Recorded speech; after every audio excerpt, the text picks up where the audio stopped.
Welcome back to the Serenity Series, where we're transforming an outdated pond into a stunning backyard oasis.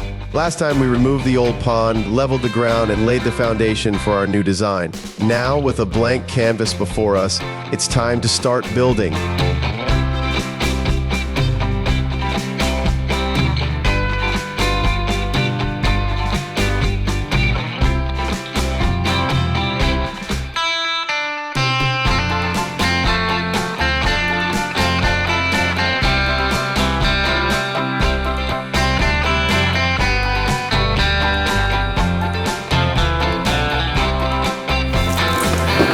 All right, let's talk turkey, or intake-based skimmers as I like to call them. I'm standing at the far end of the pond.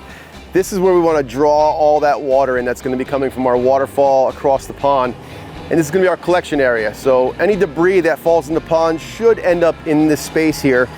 And essentially what's going to happen is it's going to be just swirling in here, and you would remove it with a skimmer net. Super simple. The reason I like this type of skimmer as opposed to like a standard, like a 1000 skimmer, is just the amount of space you have.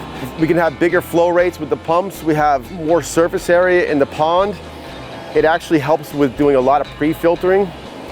And the fish can swim in and out of here. What you're looking at here is the entrance. This is the entrance to our intake-based skimmer. So basically we're squeezing this down to about 14 inches wide. And the reason I'm doing that is because I'm running about 5,000 gallons an hour on this pump. It's not a huge pump.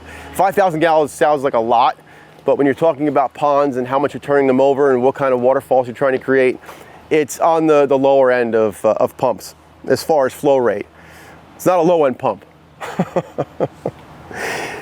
So I want to size this so that it actually gets some skimming action. So we're about like 12 or 14 inches wide here. We're going to be a good width for pulling into the skimmer. Now the way I'm going to get this to skim is I'm going to build up rock work, which is going to be slightly higher than our cutout for the intake, and I'm going to foam behind everything. The reason I'm foaming behind it is because I only want water coming here. If I didn't foam behind it, all the cracks and stuff in between rock work would allow water to pass through. It would decrease the amount of flow that's going to be pulled in here, giving it kind of an anemic effect, and it's not really going to do what we want, like pulling those leaves in and all those sticks and stuff into this area. So we're going to foam this all in once we get our rock work done, and that's going to then give us our skimming action. Now there's nothing wrong with using a traditional pond skimmer. It does have its limitations. Number one is size. So it's only about this wide, right? And that means the basket is going to get filled up a lot quicker than something like this would. Also, it's got a door in it, which is what causes the water to skim. So that door floats, it actually has the water, so it just comes over the top and it pulls that whole surface area in. Works fantastic, but it's also a place where fish could get trapped. So if a fish gets inside a traditional skimmer, they get behind the door, the chances of them getting back out are pretty slim. So you have to make sure you're checking it to train them to make sure they don't go into the skimmer. And once a fish gets used to a skimmer, they don't get trapped in there. But this is gonna alleviate all that. This just remains wide open. When we finish this off, right now it just looks like a big open area with these aqua blocks in it. Now what the aqua blocks are doing is just creating a structural void so we can actually pull water in, down, and then feed our pumps, which is going over here in this pump vault. We've got an aquascape pump vault with an extension on it. The reason I use the extension is because the pump vault itself ends about 12 inches below where it currently is, and it's just too low for us to do our rock work, get our pipes out, and make it so that it's accessible later. So we put the extension on, raises it up, gives us plenty of room to work in there. So when we finish off our rock work from the shoreline, you can simply walk up, lift the lid off, and you can access your pump. We'll finish this off just like we're doing rock work in the pond. So we'll do an irregular shape here, bring this out and in, but in reality, the only place we're really pulling water in is right here in this spot. And what I'm gonna do, what I like to do with my intake-based skimmers is I'm gonna cover the whole thing in liner, essentially blocking it off. Then I'm going to take some Metalamat. It's a black filter mat, and I'm going to place it on top of our aqua blocks, and I'm going to make it so that I cut the liner open just in the spot where the filter mats are. Now I'm going to lock that in using a brick paver edge, and we're going to zip tie it actually to the top of these blocks, giving us a form, a structure that we can put our mats in and out of and easily remove them for maintenance. The reason I like to do that is because traditionally intake bays just get covered with cobble. It works great, so the cobble will be on top, a whole layer of it. Water comes in, it'll still skim, and it gets pulled down through the cobble. Well, what happens is like leaves like this end up getting either jammed in the cobble or they make it through the cobble down into these blocks. Now, you have enough leaves going in here over a year's time or a couple years time, they're gonna start breaking down and filling this aqua block section up with muck. I want to avoid that. And that's where the filter mat comes in. The trade-off is there's gonna be a black mat in here. It'll be under 8 inches of water. So it kind of just fades away. We don't really pay attention to them, but we keep it accessible. Technically, you could cover them with gravel if you wanted to, if you're concerned with the look. The problem is every time you want to service it, you have to peel all that gravel off to get to your mats. And that's just a pain in the neck. I don't mind the look. Most of my customers don't mind the look, so we just go with the exposed filter mats. And with all our rock work and stuff that's done around the intake and the pond itself and the aquatic plants, it kind of just blends into the background. So anytime I get a chance, I put an intake bay onto a pond because of all those benefits. It gives us more surface area in the pond. It just looks bigger. It does a great job skimming. We've got the safety for the fish, and it just looks cool. Okay, so badass intake skimmers aside, we got a pond rock in here. It's looking fantastic. Boley and Joe and Anthony and Colby all did a great job of rocking in the bottom of this pond. So our first layer from the bottom up to where the shelf is about 12 inches. Now we've got another shelf here, which is 18 inches. So we've got a total depth of 30 inches in this pond. What we're really making sure we do a good job of is keeping the shape. Aesthetics are huge when it comes to building a pond, for me anyway. I want it so when it's done, it looks really appealing. You keep all those nice ins and outs. It gives you great places to do aquatic planting and really accentuate those curves. It's a piece of art in the backyard, so we want to make sure it stays that way. One of the ways we do that is when we've got these curves and they bump back out, that's where you'll see us use the larger rocks on where it's bumping, I guess it's bumping back into the pond. And then on the outside curves, we're going with smaller stuff so we can keep that look really nice and cohesive on the outside. And you'll see more of that mirrored throughout the pond. Another inside turn, and then we're back to small rock. Over here, we've got a fish cave going in. We use ADS road pipe. It's a structural road pipe, super solid. That's gonna give us the structure for our cave itself so the fish can go inside here. Now it comes down to hiding this thing, and that's done with our rock work. So we frame this on either side with some big boulders. Boley's probably gonna come in here. He might even cut the top off this cave, find a cool rock that nestles in here and fits in, completing the whole cave look. And then on top of the cave, this is where they're gonna be doing a flagstone patio that transitions off that beautiful porcelain. So they got porcelain, then to a more natural feel with flagstone. Our job is to now frame out this side with a boulder similar to this. We're gonna come in here and these guys are gonna do some more signature stack stone work, probably incorporate a light into right into the wall itself. So when you're standing on top of the patio, illuminated along with all the lights in the pond, it's gonna look super cool. And then we'll cap it off with a piece of flagstone. So what I want to do is I want to cut that flagstone in behind this rock and get a nice curve going here. So when you're standing on the patio, it just clean down to here. This will all be finished with nice stonework, and the fish can come right up to you when you're sitting on your patio. While I'm here, we're talking about lights. We do all of our lighting so that we can service it. So this is something that we came up with. There's we use a piece of 3-inch flex PVC pipe because the light fits perfectly inside of it. And then what we'll do is just tie in some of this 1/2-inch irrigation pipe. Now this is called swing line. It's a heavier wall pipe. It's something that bends pretty easily and doesn't kink. Can't use regular irrigation line because it's too thin wall, and as soon as you bend it, it gets a kink in it. You're not getting your wire back out. Now the reason we do that is so that we could, if we needed to, get this light back out or any light in this pond without having to move a single rock.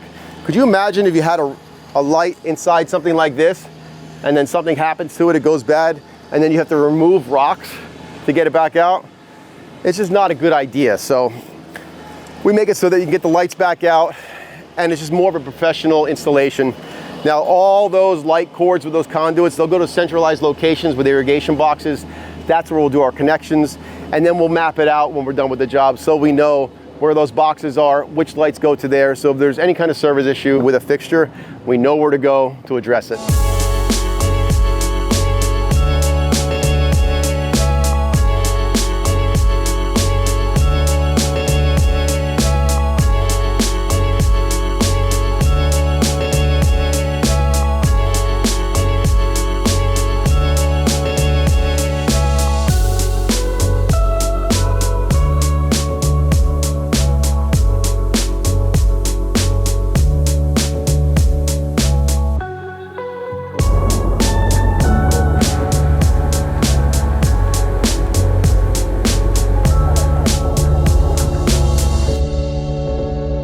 With the skimmer in place and the pond taking shape, we continued refining the structure by shaping the outcroppings and adding smaller rocks. Every detail is essential to create a natural look that blends seamlessly with the environment. You guys ask, how do we do the edges on a pond? Well, let me show you. First of all, I've already cut this liner. It was all the way back here, a couple feet in length of extra. We like to leave about a foot, so that way if there's ever any settling, we have about a foot to play with, to fix, to pick up, and adjust. Sometimes what ends up happening is you'll cut it too short where it's just at the water level or maybe an inch, and over time it'll sag and then you'll have no liner to pick up and fix a leak. But now that I have all my extra, I'm using my laser here to make sure that we're a couple inches above water level. This is gonna tell me exactly where that line is. That way I can stay pretty level and right there, and I don't have to worry about my liner being too low and then a leak happening over time. So that's set, and I've already gone down the whole edge, so I kind of have a rough idea of where I need to be. I have my foot of extra liner here, and what I'm gonna start doing is I'm gonna start rolling inwards into the liner, rolling it in like this, just nice and neatly, keeping it nice and tight. There's a nice constant seam here. There's not folds, there's not weird edges like this or something like that, because when you fold it like this and you get it all bunched together, sometimes what ends up happening when you roll it is there's a crease and the liner is way lower than you think it is, and water will funnel out because it's gonna take the path of least resistance, and going outside the pond, that's probably it. So keeping a nice consistent seam on the top is what we go for, but just rolling it in nice and neatly, nice and tight, right to the back of the rocks. The underlayment, we like to tuck a little bit just below, not into the pond, because what happens too is sometimes people will tuck it over, letting it get into the water, and the underlayment will actually wick water. Sometimes you'll think the pond is leaking when in reality it's just this underlayment wicking out that water. So keeping it outside the water is going to avoid that problem. So we'll tuck it down a little bit, and then we'll just cover it up with dirt. We'll push it right up against it, nice and tight. And then we'll put some gravel in here. We'll bring dirt right up to the top and then cover that, and you'll never even know that there's liner there. That's how we hide all these edges, how we keep it nice and neat, nice and form, and that's how we keep it so we have a little bit extra to play with if down the road we have any leaks.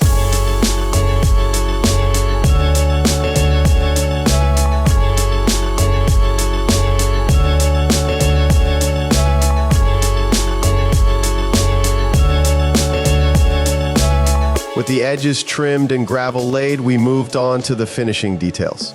Every stone and pebble was carefully placed to enhance the pond's natural beauty, culminating in a thorough rinse to prepare for the final touches. Joe is finally getting the pond all rinsed down. He's at the bottom getting that gravel nice and clean because, like always, it's super, super dirty.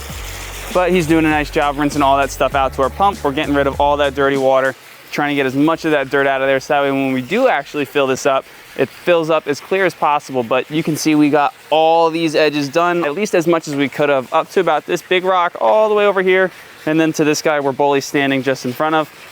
Bully's standing on top of a patio piece. He had built a nice stacked slate wall just under that, and then this nice cantilever look where the piece is just coming right over the edge. We love doing this. It's a really interactive spot, especially a great spot to feed the fish that eventually will end up going back in here.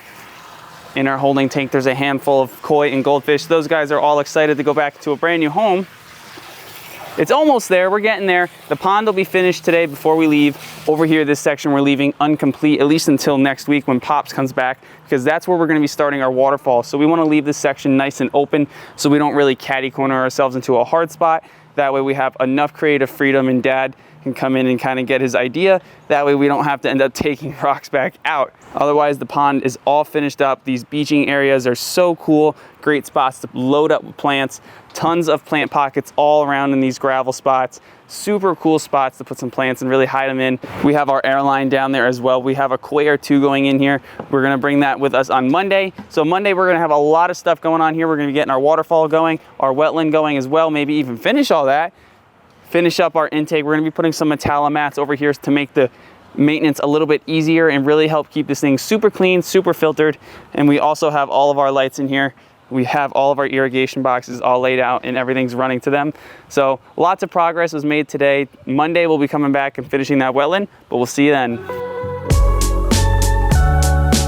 In the next episode, we'll tackle the waterfall, the wetland filter, and complete this transformation. Like what you're seeing? Make sure to subscribe and stay tuned for the exciting conclusion of this beautiful Serenity Series pond project.